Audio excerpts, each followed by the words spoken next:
Good day, everybody. This is Yin Yang in California with Morsels of a Thought number 1601. Technically, if you don't know this, 1600 was the end of the 1500s. It would say, for example, 100 if it were just from the number 1, 16, 1501. So yesterday was the end of the 1500s, and today's actually the beginning of the 1600s. Yay! Okay, so now we are in we're on Wednesday. This is Wednesday, Words and Wisdom Wednesday. I have chosen something from the Tao Te Ching by Lao Tzu, translated by Stephen Mitchell, and I have chosen friendship out of the Book of Virtues by William J. Bennett. First, we will read on the Tao, numbers 31 and 32. And morsels of a thought, I have to say, are hopefully thoughts of wisdom, because knowing the right things to do would be wisdom, and then doing them would be virtue. We're trying to bring more virtue in the world, one morsel at a time. Morsels of a thought. Weapons are the tools of violence. All decent men detest them. Weapons are the tools of fear. A decent man will avoid them, except in the direst necessity, and, if compelled, will use them only with the utmost restraint. Peace is his highest value. If the peace has been shattered, how can he be content? His enemies are not demons, but human beings like himself. He doesn't wish them personal harm, nor does he rejoice in victory. How could he rejoice in victory and delight in the slaughter of men? He enters a battle gravely, with sorrow and with great compassion, as if he were attending a funeral. I guess if you had real guns, you could wear black. I don't mean to be facetious. I was just facetious, but I didn't mean to be. Sorry about that. 32. The Tao can't be perceived. Smaller than an electron, it contains uncountable galaxies. If powerful men and women could remain centered in the Tao, all things would be in harmony. The world would become a paradise. All people would be at peace, and the law would be written in their hearts. When you have names and forms, know that they are provisional. When you have institutions, know where their functions should end. Knowing when to stop, you can avoid any danger. All things end in the Tao as rivers flow into the sea. These pictures are of mountains, and I see it goes across the page, and these are reproductions. They're just portrayals of real paintings. And I don't know who painted them, but there would be words if they really wanted to give credits, and I don't have credits in there. But these mountains look like the kind that we see in Guilin, China, which is in the south, in the Guangdong province, Canton province, and the mountains look like this. They really look like that. They're green. The background of the mountains is usually a blue sky, not red. But look at those mountains and see how they are rounded as if they've sat under the water for millennia, many millennia. So the shape of these mountains is very special. I know that actually Vietnam has more of them. Or is it, what country is bordering? There are several countries bordering China on the southeast side. So Southeast Asia, I believe Laos, Vietnam, Burma, Myanmar. We call it Burma. What do we call it now? Myanmar. Myanmar. We call it Myanmar now, but it's the place that we used to call Burma, just so you know. Anyway, that's my sense of geography. It could be completely wrong. If you check a map, please correct me and put it in the comments if you can. Uh, I want to say that, well, I don't have to say anything. I just have to read. Keep friendships in constant repair. Keep friendships in constant repair. From the life of Samuel Johnson, James Boswell, 1740 to 1795, the Scottish lawyer best known for his biography of Samuel Johnson. Samuel Johnson was the guy who created our first dictionary, or mostly our first dictionary, once wrote James Boswell wrote that we cannot tell the precise moment when friendship is formed. As in filling a vessel, drop by drop, there is at last a drop which makes it run over. So in a series of kindnesses, there is at least one which makes the heart run over. Here, in his Life of Samuel Johnson, he advises that we should fill our lives with friendships, both old and new. Once formed, friendship must be replenished from time to time, so it remains in, quote, constant repair, end quote. I have often thought that as longevity is generally desired, and I believe generally expected, it would be wise to be continually adding to the number of our friends, that the loss of some may be supplied by others. Friendship, quote, the wine of life, end quote, should, like a well stocked cellar, be thus continually renewed.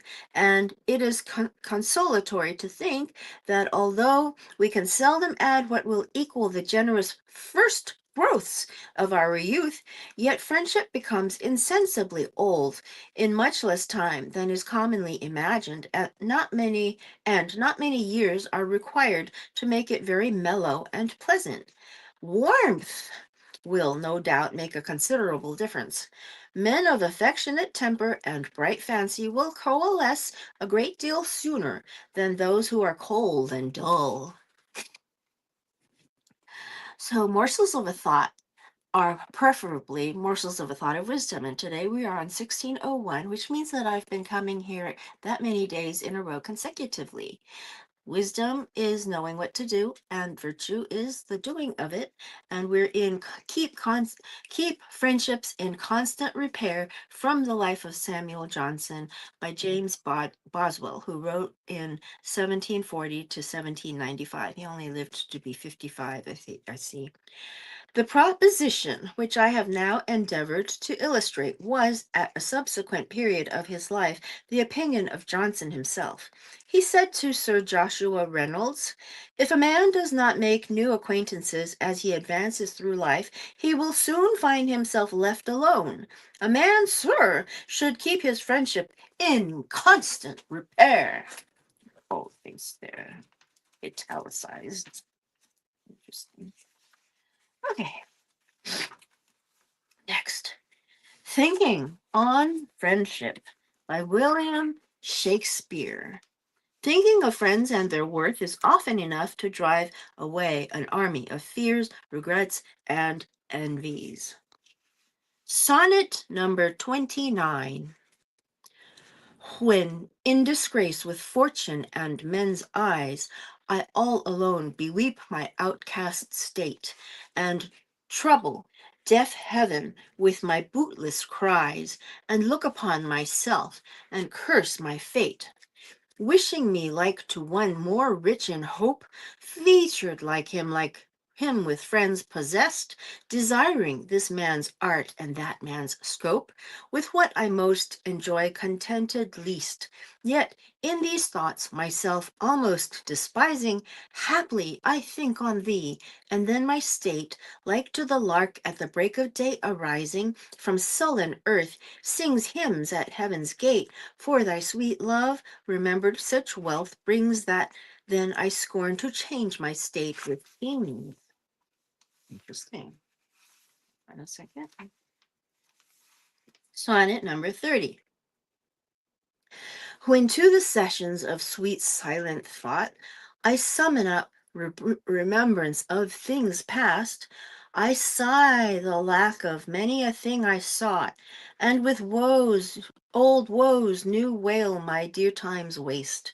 Then I can drown an eye unused to flow for precious friends hid in death's stateless night, and weep afresh love's long since cancelled woe, and moan the expense of many a vanished sight. Then I can grieve at grievances foregone, and heavily from woe to woe tell o'er the sad account of fore bemoaned moan, which I knew pay as if I knew an EW, which I knew pay as if not paid before, but if the while I think on thee, dear friend, all losses are restored and sorrows end.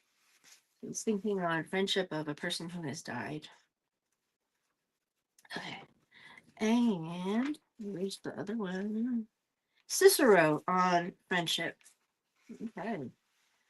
Cicero from Laelius. Laelius. Laelius.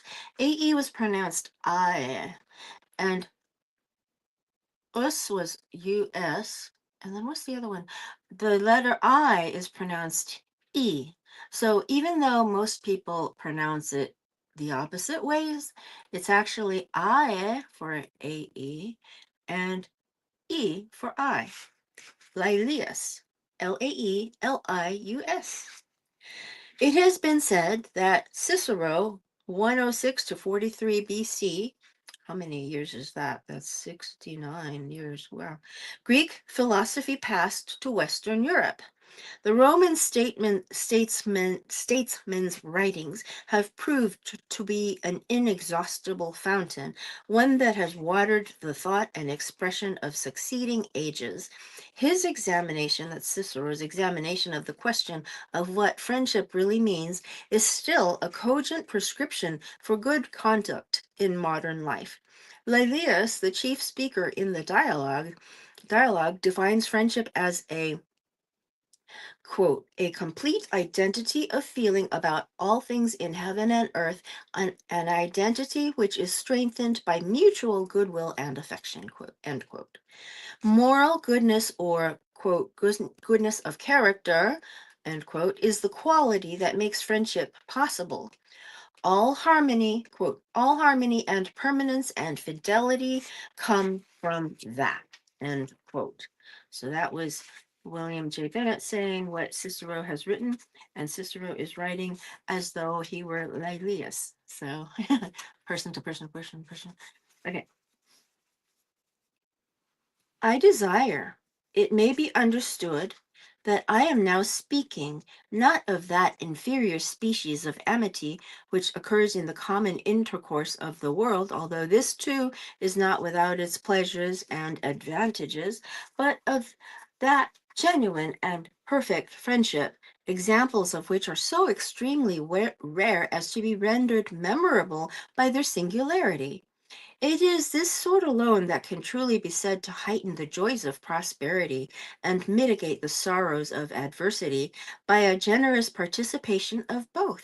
Indeed, one of the chief among the many important offices of this connection is exerted in the day of affliction by dispelling the gloom that overcasts the mind, encouraging the hope of happier times, and preventing the depressed spirits from sinking into a state of weak and unmanly despondence. They really wrote like that. Whoever is in possession of a true friend, this is in Latin, by the way, whoever is in possession of a true friend sees the exact counterpart of his own soul. In consequence of this moral resemblance between them, they are so intimately one ONE, that no advantage can attend either which does not equally communicate itself to both. They are strong in the strength, rich in the opulence, and powerful in the power of each other. They can scarcely, indeed, be considered in any respect as separate individuals, and wherever the one appears, the other is virtually present. I will venture even a bolder assertion and affirm that in despite of death, they must both continue to exist so long as either of them shall remain alive, for the deceased may, in a certain sense, be said still to live, whose memory is preserved with the highest veneration and the most tender regret in the bosom of the survivor, a circumstance which renders the former happy in death and the latter honored in life. If that benevolent principle, which thus intimately unites two persons in the bands of amity, were to be struck out of the human heart, it would be impossible that either private families or public communities should subsist. Even the land itself would lie waste, and desolation overspread the earth. Should this assertion stand in need of a proof, it will appear evident by considering the ruinous consequences which ensue from discord and dissension. For what family is so securely established, or what government fixed upon so firm a basis that it would not be overturned and utterly destroyed were a general spirit of enmity and malevolence to break forth amongst its members?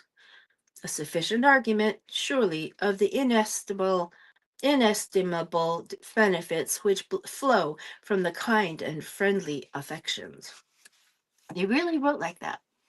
The words were really that way. The vocabulary was really that deep in Latin.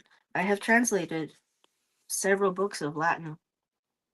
I think two books of Virgil, and only a little bit of Cicero because I skipped a grade. But I mean, they do a whole grade on one author. So next, Emerson on friendship. Now, morsels of a thought of wisdom are preferably to give you some ideas on the right things to do, because knowing the right thing to do is called wisdom, and doing it is actually called virtue. And I'm hoping to bring more virtue into this world with my morsels of a thought. And today was 1601. Emerson on friendship, from friendship. This is William J. Bennett saying the introduction. Emerson writes that friendships are gifts and expressions of God. They form when the divine spirit in one individual finds the divine spirit in another, and both deride, quote, both deride and cancel the thick walls of individual character, relation,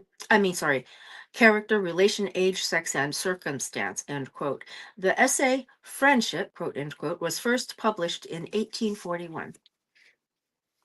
Okay, Emerson. Ralph Waldo Emerson. I do not wish to treat friendships daintily, but with roughest courage. When they are real, they are not glass threads or frost work, but the solidest thing we know. For now, after so many ages of experience, what do we know of nature or of ourselves? Not one step has man taken toward the solution of the problem of his destiny. In one condemnation of folly stand the whole universe of men.